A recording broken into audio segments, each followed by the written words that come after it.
सनातन धर्म में भगवान श्री कृष्ण को साक्षात भगवान विष्णु का पूर्ण अवतार माना जाता है। वह सिर्फ एक धार्मिक व्यक्तित्व नहीं है, बल्कि एक महान दार्शनिक, राजनीतिज्ञ, प्रेम का प्रतीक और धर्म की पुनः स्थापना करने वाले हैं। श्री कृष्ण का जीवन एक लीला है जिसमें भक्ति, ज्ञान, कर्म और प्रेम के अद्भुत समन्वय देखने को मिलते हैं। जन्म का पृष्ठभूमि। यह समय था जब पृथ्वी पाप और अन्याय से बोझिल हो चुकी थी। अधर्म ने धर्म को ढक लिया था। राक्षसों ने पृथ्वी पर अत्याचार मचाया हुआ था। पृथ्वी माता गौ का रूप लेकर भगवान ब्रह्मा के पास गईं और अपनी पीड़ा सुनाई।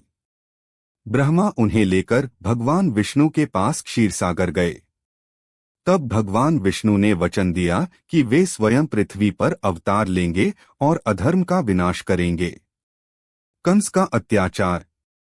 मथुरा नगरी के राजा उग्रसेन के पुत्र कंस को जब पता चला कि उसकी बहन देवकी की संतान ही उसकी मृत्यु का कारण बनेगी, तो उसने देवकी और वासुदेव को बंदी बना लिया।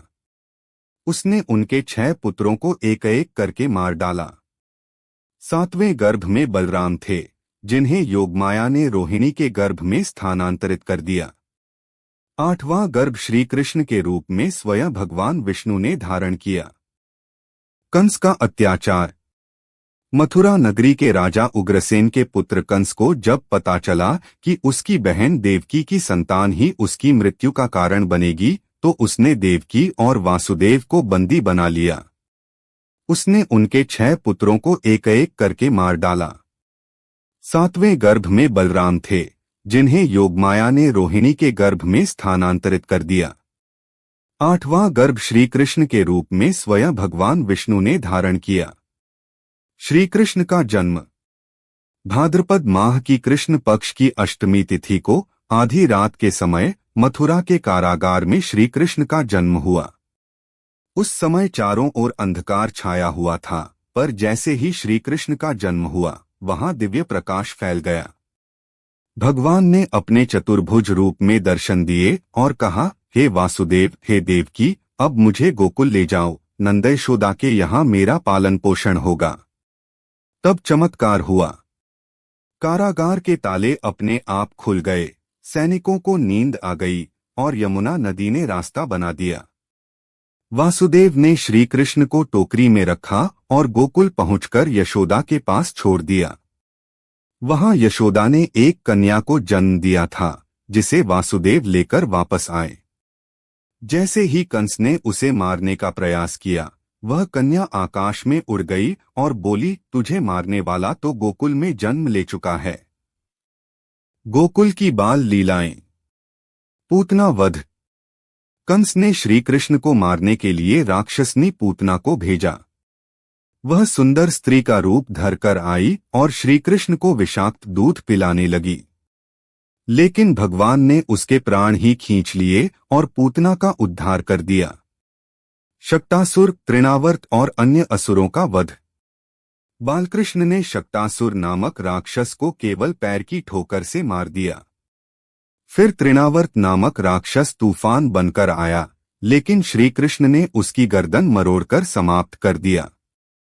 माखन चोरी और ग्वालबालों के साथ लीलाएं। कृष्ण का माखन चोरी करना, ग्वालबालों के साथ खेलना, ग्वालिनों से नटखट प्रेमपूर्ण संवाद, ये सभी लीलाएं श्री कृष्ण को माखन चोर और नटखट कान्हा की उपाधि देती हैं। वे माखन नहीं, भक्तों के प्रेम को चुराते थे। कालिय नाग मर्दन। एक बार यमुना नदी में कालिय नामक विषैला नाग रहता था, जिससे सब डरते थे। कृष्ण ने नदी में छलांग लगाई और नाग से युद्ध किया। उन्होंने कालिय नाग के फनों पर नृत्य कर उसे पराजित किया। नाग ने क्षमा मांगी और वचन दिया कि वह उस स्थान को छोड़ देगा। गोवर्धन पूजा। गोकुलवासी हर वर्ष इंद्र की पूजा करते थे, पर श्री कृष्ण ने उन्हें गोवर्धन पर्वत की पूजा करने का सुझाव दिया, क्योंकि वही उन्हें अन्न, जल और आश्रय देता है। इंद्र ने क्रोधित होकर भारी वर्षा की, तब श्री कृष्ण ने अपनी छोटी अंगुली पर गोवर्धन पर्वत उठाकर पूरे गांव को 7 दिनों तक बचाया। रासलीला। श्री कृष्ण ने वृंदावन में गोपियों के साथ रासलीला की। यह प्रेम और भक्ति की पराकाष्ठा है। श्री कृष्ण हर गोपी के साथ एक साथ नृत्य कर रहे थे, क्योंकि वे सर्वव्यापी हैं। यह लीला दर्शाती है कि भगवान अपने भक्तों के प्रेम से कितने अभिभूत होते हैं। गोकुल और वृंदावन में श्री कृष्ण ने अपने बाल्यकाल की अद्भुत लीलाएं की। जब कंस को यह निश्चित रूप से ज्ञात हुआ कि देवकी का 8वां पुत्र जीवित है और गोकुल में है, तो उसने उसे समाप्त करने के लिए कई प्रयास किए, लेकिन असफल रहा।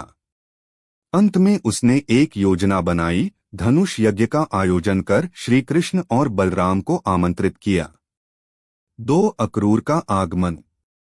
कंस ने अपने विश्वसनीय सेवक और यादव कुल के सदस्य अक्रूर जी को गोकुल भेजा। अक्रूर भगवान के परम भक्त थे। जब वे गोकुल पहुंचे और श्री कृष्ण बलराम को देखा, तो उनकी आंखों से अश्रुधारा बहने लगी। उन्होंने श्री कृष्ण को सारी सच्चाई बताई कि कैसे कंस उनके माता पिता को बंदी बना चुका है और उन्हें मारना चाहता है। श्री कृष्ण और बलराम ने तय किया कि अब समय आ गया है अपने उद्देश्य को पूरा करने का। 3 मथुरा। गुरुदक्षिणा में उन्होंने संदीपनी मुनि के मृत पुत्र को यमलोक से वापस लाकर चमत्कार कर दिया। यह उनके सर्वशक्तिमान स्वरूप का प्रमाण था। 7 द्वारका की स्थापना। मथुरा में कंस के मारे जाने के बाद कंस के ससुर जरासंध, मगध का राजा, ने कई बार मथुरा पर हमला किया। श्री कृष्ण जानते थे कि जरासंध के पास विशाल सेना है और युद्ध में मथुरा की जनता की हानि हो सकती है। तब श्री कृष्ण ने समुद्र तट पर एक नए नगर की स्थापना की, द्वारका। इसे स्वर्ण नगरी कहा जाता है, जो वास्तु, विज्ञान और संस्कृति का अद्भुत संगम था। द्वारका को भगवान विश्वकर्मा ने स्वयं अपने दिव्य कौशल। 1 महाभारत का प्रारंभ। कौरवों और पांडवों का संघर्ष। महाभारत के मूल में धर्म और अधर्म का संघर्ष था। पांडव धर्म का प्रतीक थे, जबकि कौरव लोभ, अहंकार और अधर्म का। कुरुवंश में जन्मे 5 पांडवों युधिष्ठिर, भीम, अर्जुन, नकुल और सहदेव को छल से उनके राज्य हस्तिनापुर से वंचित कर वनवास भेज दिया गया। दुर्योधन ने चौसर के खेल में युधिष्ठिर को धोखा देकर न केवल राज्य छीना बल्कि द्रौपदी का अपमान भी किया। जब पांडव 13 वर्षों का वनवास और 1 वर्ष का अज्ञातवास पूरा कर चुके थे, उन्होंने अपना राज्य वापस मांगा। परंतु अहंकारी दुर्योधन ने उन्हें सुई की नोक बराबर भी भूमि देने से इनकार कर दिया।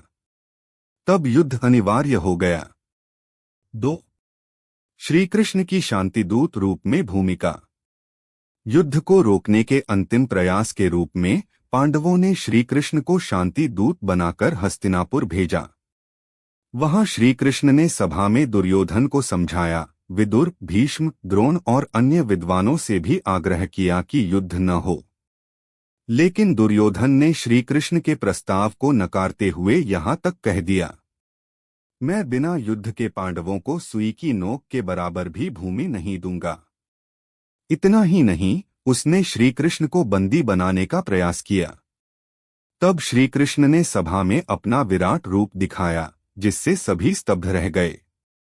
3 युद्ध की तैयारी और श्री कृष्ण का निष्काम निर्णय। जब युद्ध की तैयारी होने लगी, तो दोनों पक्षों ने श्री कृष्ण से सहायता मांगी। श्री कृष्ण ने कहा, मेरे एक ओर मेरी निरस्त्र सेना होगी और दूसरी ओर मैं अकेला बिना शस्त्र उठाए। चुन लो जिसे चाहो। दुर्योधन ने श्री कृष्ण की सेना को चुना। अर्जुन ने श्री कृष्ण को अपना सारथी चुना। यह निर्णय निर्णायक सिद्ध हुआ।